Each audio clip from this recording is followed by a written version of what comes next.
BJP के अध्यक्ष JP Nadda Rajya Sabha में नारी शक्ति वंदन बिल के समर्थन में बोल रहे थे और बोलते बोलते वो सब कह गए जिससे अब तक उनकी पार्टी बचती दिखाई दे रही थी। नड्डा ने बिल के समर्थन में बोलते हुए वो सब कुछ स्वीकार कर लिया जिसके आरोप उनकी पार्टी पर लग रहे थे और लोकसभा में बीजेपी के नेता इन आरोपों पर सफाई दे रहे थे। नारी शक्ति वंदन बिल लोकसभा से पास हो चुका है। संसद के विशेष सत्र के दूसरे दिन इस बिल को लोकसभा में पेश किया गया था। इससे पहले 18 सितंबर से शुरू हुए संसद के विशेष सत्र के पहले दिन संसद की बैठक पुरानी बिल्डिंग में हुई। 19 सितंबर को सेंट्रल हॉल में अंतिम बैठक हुई और उसके बाद सभी सांसद पैदल संसद के नए भवन में पहुंचे, जहां 1:15 पर लोकसभा की कार्यवाही शुरू हुई और थोड़ी देर बाद ही महिला आरक्षण बिल पेश कर दिया गया, जिस पर अगले दिन 20 सितंबर को चर्चा हुई। इस चर्चा से पहले संसद के पुराने भवन को नया नाम संविधान सदन रख दिया गया। यह बिल भले ही बीजेपी की सरकार लाई है, लेकिन इस बिल का क्रेडिट कांग्रेस को मिल रहा है। आज इसी मुद्दे पर करेंगे चर्चा। नमस्कार, मैं हूं सुरभि राजपूत। देखिए हमारी स्पेशल रिपोर्ट।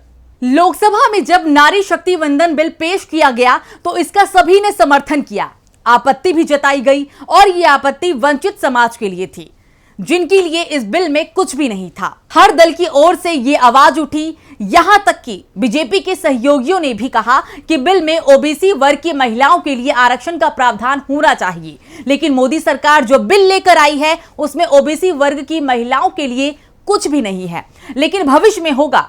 भले बीजेपी ओबीसी वर्ग को आरक्षण का लाभ नहीं दे, लेकिन ओबीसी वर्ग को ज्यादा दिनों तक इससे दूर नहीं रखा जा सकेगा, क्योंकि बीजेपी की सरकार जब केंद्र से हटेगी और इंडिया गठबंधन या फिर बीजेपी विरोधी किसी भी दल की सरकार केंद्र में बनेगी तो उसके बाद ओबीसी वर्ग को भी आरक्षण का लाभ मिलेगा। इसके लिए इस बिल में एक बार फिर संशोधन किया जाएगा, लेकिन यह बिल जल्दी लागू होगा। इसको लेकर राहुल गांधी ने लोकसभा में जोरदार आवाज उठाई।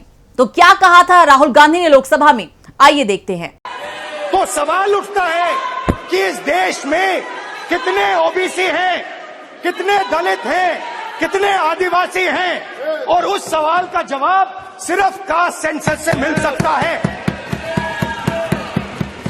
तो मेरा सरकार को एक सुझाव है, सबसे पहले ये जो महिला का बिल है इसको आप पास कीजिए, आज पास कीजिए, ये जो आपके लागू कीजिए, और ये जो डिलिमिटेशन है जो आपने बोला है और ये जो सेंसस है इसकी कोई जरूरत नहीं है। 33% आप महिलाओं को सीधा दे दीजिए। और दूसरी बात इसको बदलिए, इसको आप बदलिए। कैमरा नहीं है सर, कैमरा नहीं है, आपको ही दिखाएंगे सर, पूरा भाषण में आपको ही दिखाएंगे। ये आप बदलिए। ये जो लिस्ट है ये ओबीसी समाज का अपमान है। 90 लोग हिंदुस्तान के सेक्रेटरी हैं, उनमें से 3 लोग ओबीसी समाज के हैं, 5% बजट को कंट्रोल करते हैं। तो जल्दी से जल्दी आप कास्ट सेंसस कीजिए, जल्दी से जल्दी जो हमने कास्ट सेंसस किया था उसका डेटा आप रिलीज कीजिए, और अगर आप नहीं करेंगे तो हम कर डालेंगे। Thank you. बिल को आज ही पास करें और तुरंत लागू करें। राहुल गांधी के तेवर बता रहे हैं कि इस बिल को लटकाने की बीजेपी की कोशिश वो सफल नहीं होने देंगे। बिल लटकने वाली बात हम इसलिए कह रहे हैं क्योंकि ये बिल कानून बनने के बावजूद लागू नहीं होगा, क्योंकि सरकार ने इसमें कुछ पेच फंसा दिए हैं। सबसे बड़ा पेच परिसीमन का है और ये तब होगा जब जनगणना होगा, क्योंकि 2021 की जनगणना अभी नहीं हुई है और ये 2024 में लोकसभा चुनावों के बाद ही होगी। जनगणना के आंकड़े 2026 से पहले नहीं आ पाएंगे। ऐसे में 2027 से परिसीमन प्रक्रिया शुरू होगी, क्योंकि यह प्रक्रिया पूरे देश में होगी। लोकसभा और विधानसभा दोनों की सीटों का निर्धारण दोबारा से होगा। ऐसे में 2 साल तक का वक्त लग सकता है। तब तक 2029 लोकसभा चुनाव भी हो जाएगा, यानी 2034 में ही महिला आरक्षण लागू हो पाएगा। लेकिन जनगणना 2024 में भी नहीं हुई, जिसकी संभावनाएं सबसे ज्यादा दिखाई दे रही है। तो फिर 2031 की जनगणना का इंतजार करना होगा और फिर 2034 नहीं बल्कि 2039 में महिला आरक्षण बिल लागू हो पाएगा। दूसरी बात, जो बिल लोकसभा से पास हुआ है उसकी मियाद 15 साल है, यानी 2039 में जब महिला आरक्षण कानून लागू होने की स्थिति में होगा, उससे पहले ही यह समाप्त हो जाएगा। यानी महिलाओं को आरक्षण की जगह जुमा ही मिलेगा। और ये बात खुद जेपी नड्डा ने ही अपने बयान में लोकसभा में कबूल कर ली। तो क्या कहा जेपी नड्डा ने, आइए देखते हैं। ये भी कहना चाहूंगा कि कुछ लोग कह रहे हैं कि सीटों में आप बढ़ा दोगे। अरे सीटें अगर बढ़ेंगी तो 33% भी तो बढ़ करके आएगा। इतना तो सिंपल मैथमेटिक्स समझना चाहिए। 33% तो बढ़ी हुई सीटों का भी होगा, आपको उसमें भी स्थान मिलेगा।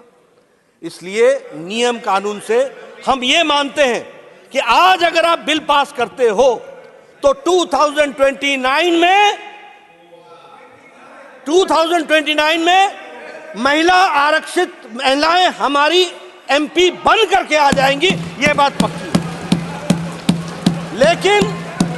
लेकिन अगर आप आज पास नहीं करते हो तो 2029 में भी नहीं आना, यह भी तय है। इसको भी हमको समझ लेना चाहिए।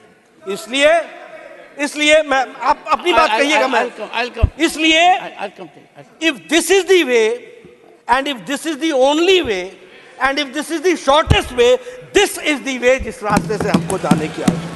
जो बात विपक्ष के तमाम नेता कह रहे हैं, उसे ही जेपी नड्डा ने कबूल कर लिया है कि ये बिल 2029 में ही लागू करेंगे। यानी महिलाएं बीजेपी के लिए वोट से ज्यादा अहमियत नहीं रखती हैं। सिर्फ महिलाओं के वोट के लिए महिला आरक्षण बिल लेकर आया गया है। पार्टी महिला के उत्थान की बात तो करती है, लेकिन महिलाओं को उनका हक देने को तैयार नहीं दिख रही है। और आज राज्यसभा में बिल पर हुई चर्चा के दौरान कांग्रेस के अध्यक्ष मल्लिकार्जुन खड़गे ने इसे लेकर बीजेपी को बुरी तरह से घेर लिया। उन्होंने बीजेपी की नीयत पर सवाल खड़े कर दिए।